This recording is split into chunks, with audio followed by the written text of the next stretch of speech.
The South African government has released its preliminary findings of an investigation into how the wealthy, politically connected Gupta family managed to land a private chartered jet from India at a South African military base last month. South Africa's Justice Ministry reported that President Jacob Zuma had not given any executive authority for the plane to land and said the Guptas allegedly resorted to the use of diplomatic channels without proper authorization, but with the support of an individual at the Indian High Commission. CCTV's Rene has more. The landing of the Gupta jet, carrying more than 200 wedding guests from India at the Waterkloof Air Force Base, sparked a national outcry last month. Several top South African diplomatic and military officials have since been put on special leave and face disciplinary action.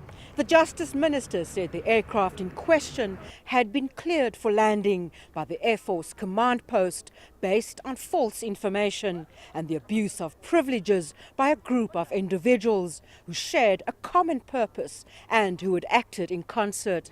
He stressed that no South African government minister nor President Jacob Zuma had been involved in the matter.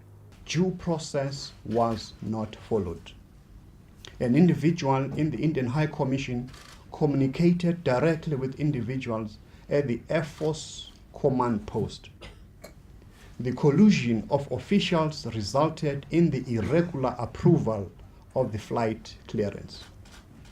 Members of the executive were not required to issue any instructions, did not issue any instructions, and did not create the impression that they ought to have issued any instruction. The South African government said processes had been manipulated and certain names, including the names of President Zuma and his defense and transport ministers, had been dropped to enable the Gupta family to use the Waterkloof Air Force Base under cover of diplomatic privilege.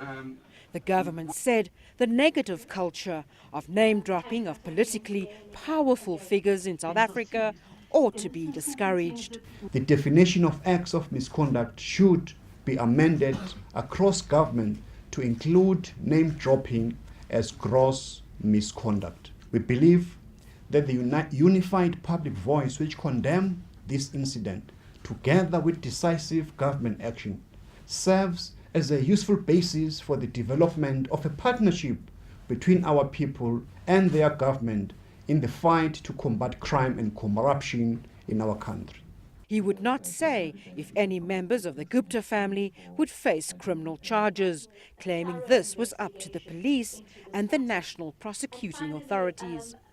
The final report into the unauthorized Gupta plane landing, dubbed by the South African media as Gupta Gate, is expected to be released in the next week. Rene, CCTV, Pretoria.